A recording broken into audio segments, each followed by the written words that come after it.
Hello and welcome to another episode of the Six and Out podcast brought to you by Sports News Blitz. It's myself, Bilal, joined by Dejan, and this time round we're going to give our post-Ashes thoughts.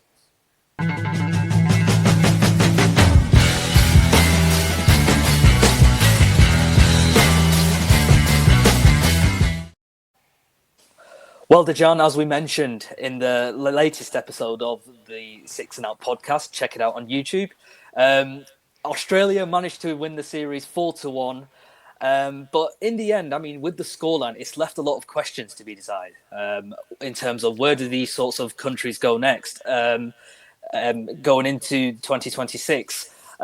Sticking with with the test teams, then on Australia, I mean, the big concern going into the tournament was the ages of the squad.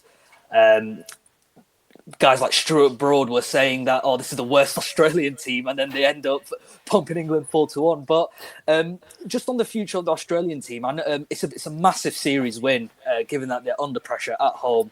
First of all, how big of a win is this? And do you see Australia as favourites? Securing that top two finish in the World Test Championship cycle. Yeah, it was a huge win. I mean, whenever you win an Ashes series, it's always going to be massive in terms of confidence and everything. And the way they've won it, 4-1, always plays a huge part, and it probably does help a lot of confidence. But I just think for a lot of those players, they said they are getting on a bit in age. That is going to be an issue in terms of consistency. Are they going to be able to consistently keep doing this for the next couple of years? I mean, the advantage is the players that are getting older for England, for Australia, they're still doing pretty well. I mean, Stark's 35. He's been unbelievable. Steve Smith's just scored 100. Nathan Lyon's obviously just picked up what looks like a bad injury, but at the age of 38, if he comes back, it's age doesn't play as much as a factor for spinners, I feel. So I think that's a bit fortunate for them. But of course, it plays a huge factor winning the Ashes. But the age is going to play a factor, and going to be interesting to see how they go about it in the next couple of years. Leading into that World Test Championship final. Yeah, I think we can admit that it's not the best Australian team. Like, all the players are not in their prime from, like, let's say 3-4 years ago. But as you mentioned, I think the sort of bulk of the team, and as you mentioned, the players who are sort of getting on a bit in terms of age, I do still think they have 2 years left in them, 2 to 3 years left in them. Playing at the top level. So I think in terms of the World Test Championship cycle, I think that'll be ideal for them, given the fact they can sort of have one last run and sort of avenge that sort of final loss to South Africa. Just in moving on to England, then. I mean, like I said, disappointing all round. Just given the fact that they were. They had their chances throughout the series, as we've mentioned. I mean, there's a lot of talk of sort of the Bazball sort of style of play. Who's responsible for the losses? Is it the batters? Is it the coaches? What do you think should be done in terms of going forward? Should there be a change of approach? Yeah, it's quite definitive that for me. But will there be a change? I don't know, because you see it in all different kinds of sports. Everyone, like managers in football or coaches in cricket, they have their own way, and that's the only way. It's always been like that, and it's happened in the past with England. But you have to look at it in certain factors. The reason why their batting's been so poor is because a lot of their top players have found crazy ways to get out and tried to be over aggressive, and a lot of them have got off to good starts. Admittedly, Duckett's Duckett, as I said, played a couple of good starts. Crawley, Harry Brook. But the reason why you lose the series 4-1 is because you don't take that start and make it into a big innings. You just get the start and just get out straight away. So a lot does need to change, though. A lot does need to change. Obviously, it can work in England. It has worked in England. But they went to India and they didn't win. They've gone to Australia. They haven't won. They're struggling to, in what is a very good England team, they're not going away and winning these big series, which I think people thought would happen when McCullum came in as a coach. So there definitely needs to be change and be a lot smarter in terms of how they play, especially in different conditions. Yeah, I definitely feel that sort of feel-good factor when Brendan McCullum first came in 2022, and then Ben Stokes was sort of the new captain. Yeah, We all thought this was like the new era of cricket. Like this is the way they've played. I mean, they tried to sort of champion that and sort of push sort of that agenda, but we've seen over the last couple of years that they have been figured out, especially on these away tours and even at home. I mean, you talk about Australia's form at home. England don't sort of have that same sort of capacity and level because all the teams that tour they have been sort of competitive. Even likes of Sri Lanka picking up a win in the test, along with the likes of India and Australia. And given the way the World Test Championship sort of system works, where the table's based off winning percentage, I mean, if you're not winning games at home or away, they're never going to make a final. yeah. Well, I look at it like this. I think they didn't really have much practice going in Australia going into this Ashes series. I think when they after the first Test match, which only lasted 2 days, when they had that President's game, none of the first team players went into there.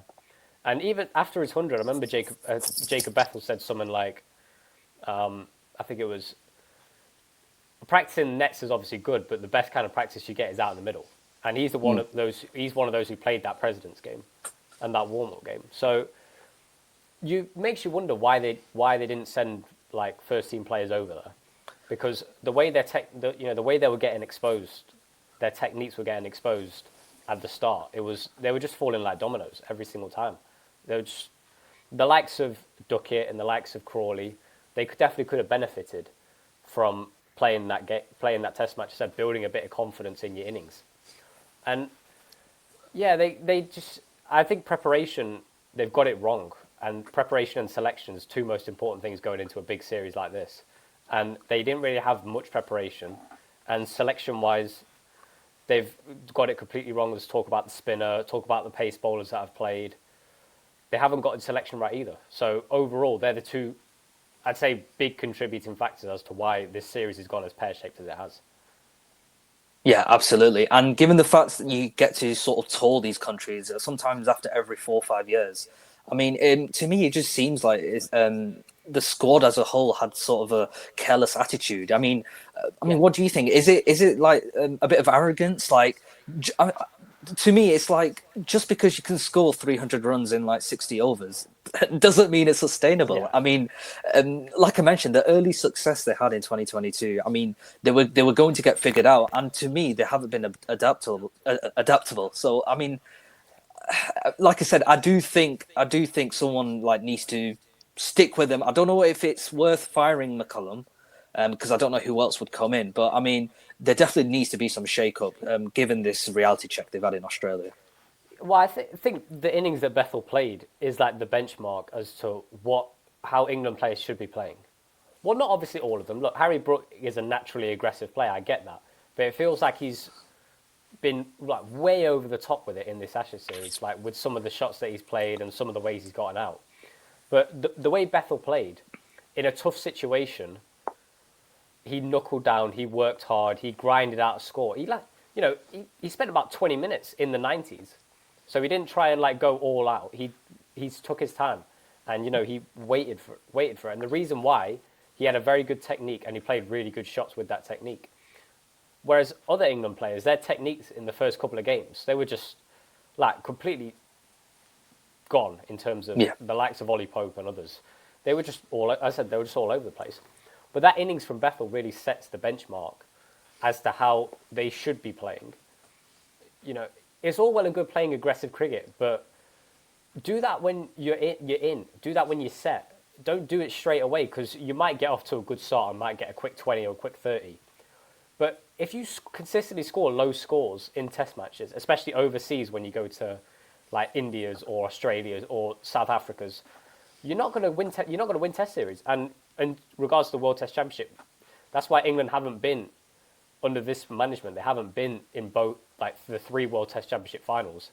They haven't been in any of them because they found ways to lose Test matches because they just got way over the top in important games where they need to win.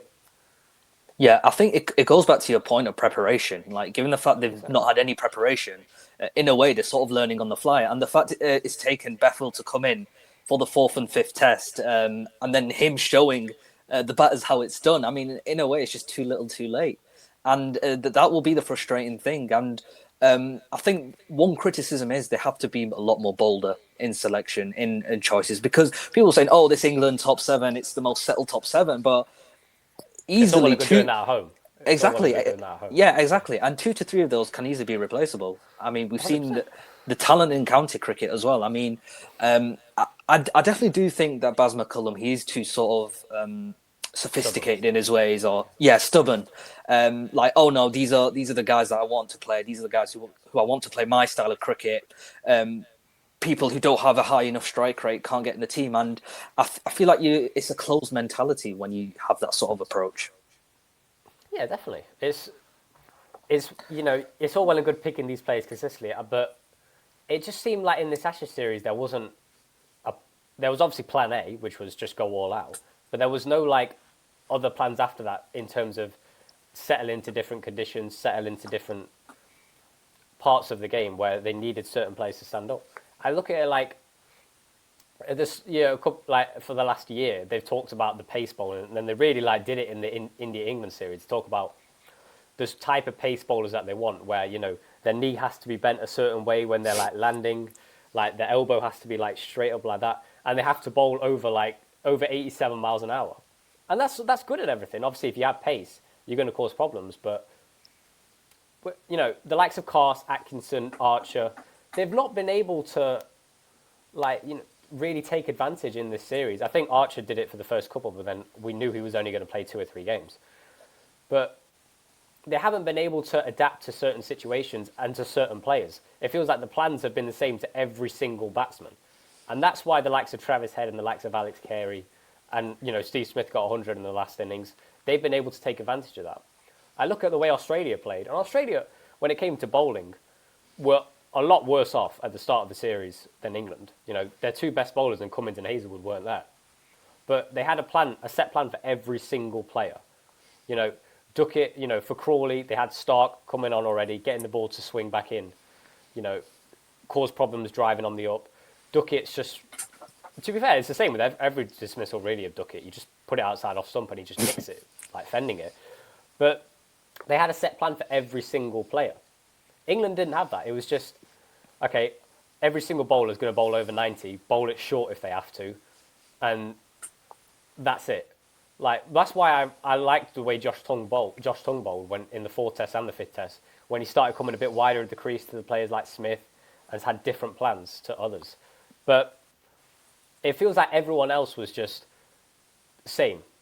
Bowl 90, bowl short, not really have any plans whatsoever. And that's why they got the bowling got done over by the likes of Travis Head, because it was just fed straight into the plan. They didn't have a plan and they didn't adapt.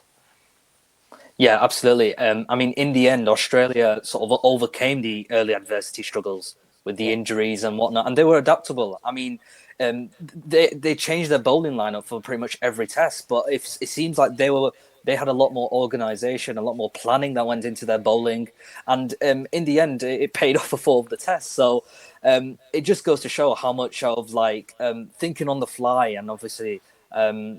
Not sticking to. I think that's the problem with this whole approach. It's just sticking to one plan, whether it be batting and bowling, and that's been their downfall.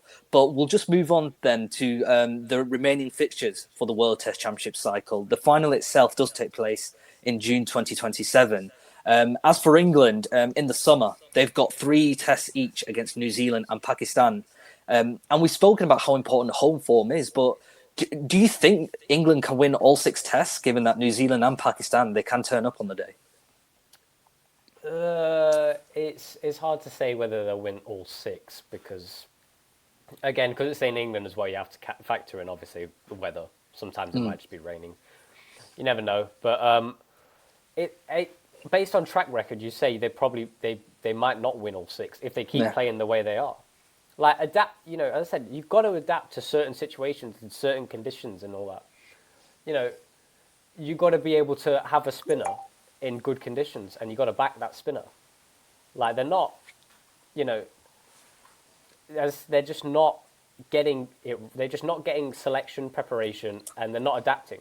They're just sticking to one way, And the reason why they've not been successful in Australia and in other series where they've gone away is because that's not going to suit them kind of conditions. You have to be able to adapt. And as a coach, you have to take every single game into consideration in terms of, yeah, a player might not be, yeah, that player might have done well for McCullum in the past, but the likes of Duckett and stuff, their positions should be under scrutiny because of the way they played, but they probably won't for the England series. So we'll see. Yeah, and then obviously following that, next winter they tour South Africa for 3 tests, the holders of the World Test Championship. So that's not going to be easy. And then they finish off with a 2-test tour to Bangladesh. So you look at the 4 fixtures. I mean, it's hard to see. I mean, especially away from home. I mean, things can get tricky because the way baseball plays in spin conditions, in which you expect in Bangladesh. I mean, Yeah. it's not going to be easy, and it could yet be another cycle where they don't finish in the top 2 and make the final. Exactly. That's, as I said, the most important thing for England is that they figure out, okay, certain conditions may not benefit the way we're playing. So let's change it up. Let's, get someone else to play. As I said, Bethel's innings with the bat was the perfect example of how some of their players should be playing. Go aggressively, but go aggressively when you're set, and you can afford to do that. Don't just go aggressively straight away, and then they just get out. Like, think about if you go to Bangladesh or stuff and it's day 5 and it's a turning track, and you're trying to defend 10 wickets to win. Play differently. Stay in. Otherwise, if they play aggressively in those kind of situations, they're going to lose. It's that simple. And then if they, with the World Test Championship, it's not about like how many games you win; it's about the percentage of wins. Exactly. And so every single win is important. So they're going to have to be able to adapt, and they're going to have to be able to try and get as many wins as possible. But the only way you're going to win games is if you assess conditions and you assess situations, and you say, this is how, if McCullum does that and says, this is how we can get the best out of these players in this kind of situation, and we can win this game. Yeah, absolutely. And sometimes they'll be in a situation where their backs will be against the wall, and the draw's the only positive result for them. Exactly. I mean, I've got the table up here. After 10 tests in this cycle, 3 wins, 6 losses, and 1 draw, which was against India at Old Trafford. Yeah, I look at it in the Ashes, like in the Ashes series in the 3rd test, where Will Jackson, Jamie Smith had the whole day to bat pretty much, and then Jamie Smith played a couple of aggressive shots and got out straight away. That's not what you want.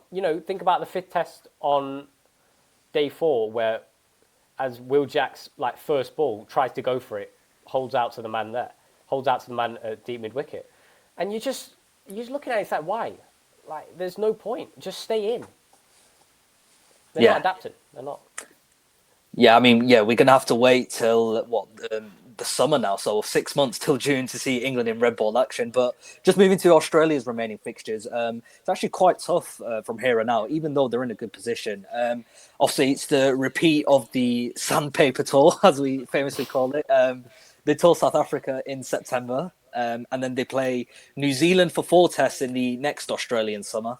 And then it's the Border Gavaskar Trophy in early 2027. So not easy for Australia. But, I mean, you would still fancy their chances of making that top 2. Yeah.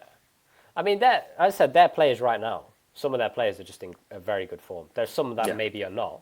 But the good advantage Australia have at the moment is that there's a bit of time before they go over to South Africa.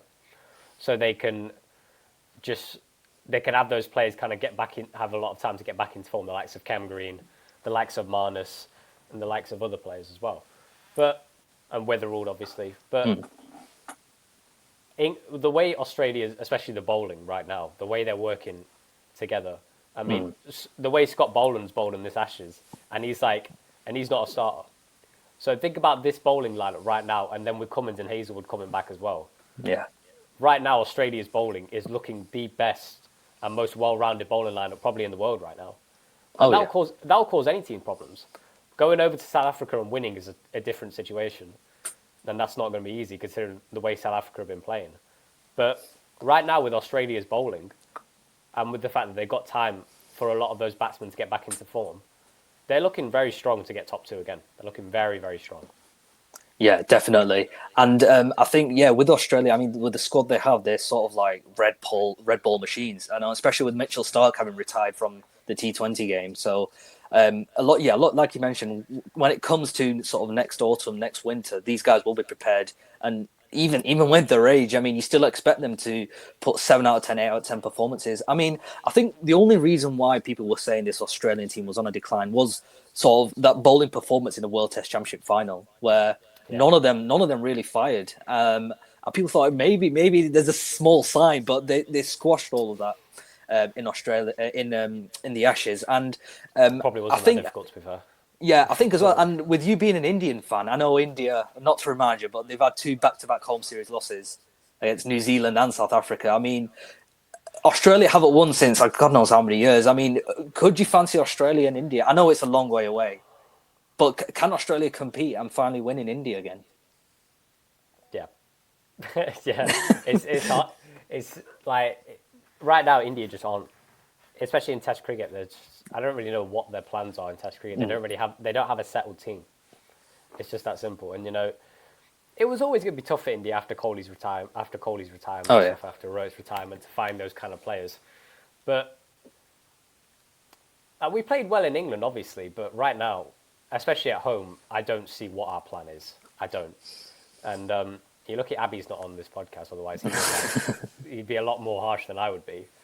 But yeah, Australia definitely have a chance right now. But the only issue with Australia is going to be, I said Lyon's going to be getting on a bit in age. He's had fitness issues. And right now we don't really know what the other spinners are right now doing for Australia. Like there's Tom Murphy on the sidelines. I think Kuhneman toured India last time in 2023. Yeah. Maybe. He's a good bowler. Mitchell Swepson as well. He's a leg break. But yeah, like I said, apart from Lyon, there isn't sort of much experience or much test match experience in their lineup. So yeah, it'd be interesting. And just on the table, they're actually first, believe it or not. Shock.